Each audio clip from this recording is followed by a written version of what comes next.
Salut tout le monde et bienvenue dans ce troisième épisode des chroniques de Shinigami. Chronique qui aura mis un certain temps à sortir. Désolée.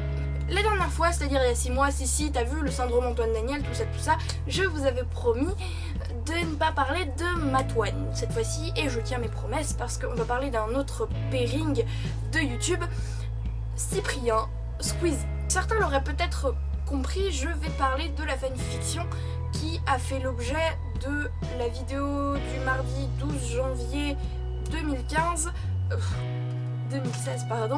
sur la chaîne de Squeezie. Comme j'ai trouvé que les oh là là c'est nul de Cyprien ne faisaient pas une bonne critique, j'ai décidé de prendre les choses en main pour parler de cette fanfiction. Donc pour ceux qui n'auraient pas vu la vidéo de Squeezie, je doute que vous soyez beaucoup, mais bon, on sait jamais. Cette vidéo s'appelle Quand l'amour prend le dessus, elle a été écrite par Wellow. Passage, je ne sais pas si ce pseudo se prononce comme ça, mais moi j'adore le prononcer comme ça, donc je le prends pas pour toi, voilà. Et postée sur Wattpad à partir du 25 août 2015. Elle n'est actuellement pas complète, hein, c'est la première fois que je fais ça, il me semble, pour présenter une fiction qui n'est pas complète. Au niveau du scénario, ça donne à peu près, genre ils sont amoureux l'un de l'autre et ils se retrouvent un soir pour passer une soirée entre amis. Voilà, c'est basique, mais on y reviendra plus tard. Alors mon avis va peut-être vous surprendre, mais j'ai pas trouvé ça si terrible que ça. J'ai vu par contre plein de gens dire que c'était une mauvaise fiction et que c'était mal écrit. Mais je suis pas d'accord. Certes, les chapitres sont beaucoup trop courts à mon goût, j'adore les chapitres longs, voilà, on va pas se mentir. Certes, il y a des fautes, et certes, les phrases pourraient être mieux tournées avec un meilleur vocabulaire, de façon à ce que ça soit plus joli. D'ailleurs, au passage, si tu passes par là, n'hésite pas à prendre quelqu'un pour t'aider à ce niveau-là, histoire que des petits cons passent pas derrière pour te dire que c'est de la merde. Voilà, juste conseil d'amis.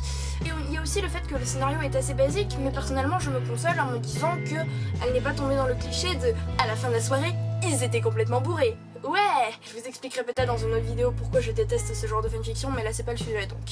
Personnellement, j'ai beaucoup plus de respect pour la personne qui sortira une fanfiction qui n'est pas très bien écrite que pour le crétin qui va passer derrière pour l'insulter, se moquer, alors que s'il était à la place de l'auteur, ben il aurait pas fait pareil, il aurait même pas eu le courage de poster sa propre fanfiction.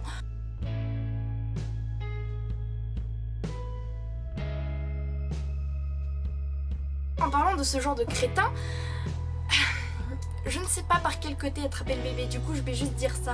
À quel moment se moquer des gens publiquement est devenu drôle?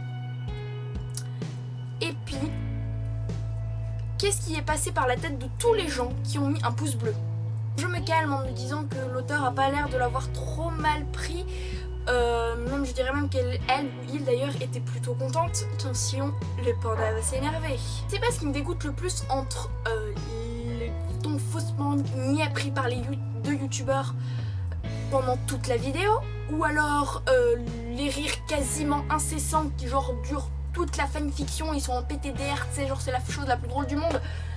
Ou alors les oh là là, mais qu'est-ce que c'est nul de Cyprien. Une chose est sûre, c'est que le tout, cette vidéo, genre toute la vidéo, tu prends la vidéo dans son ensemble, elle est calculée à la seconde près pour être moqueuse. J'avoue avoir beaucoup ri au début, mais il y a un moment, je sature. Et imaginons rien qu'une toute petite seconde, voulez-vous, que l'auteur ait pas bien pris cette vidéo. Il se serait passé quoi si elle avait mal pris le fait que des gens qu'elle admire très probablement se sont foutus ouvertement et publiquement de son travail? Je vous le demande.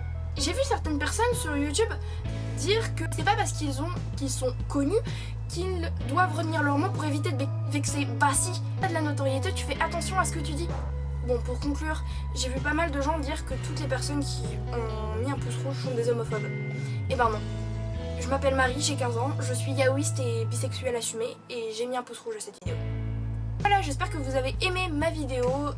Si c'est le cas, n'hésitez pas à laisser un pouce bleu, à vous abonner, à partager, à commenter, ça fait toujours plaisir. Je vous retrouve la semaine prochaine pour une nouvelle vidéo et j'espère bientôt pour une nouvelle chronique de Shinigami qui cette fois-ci parlera de Matwan puisque j'ai décidé d'alterner.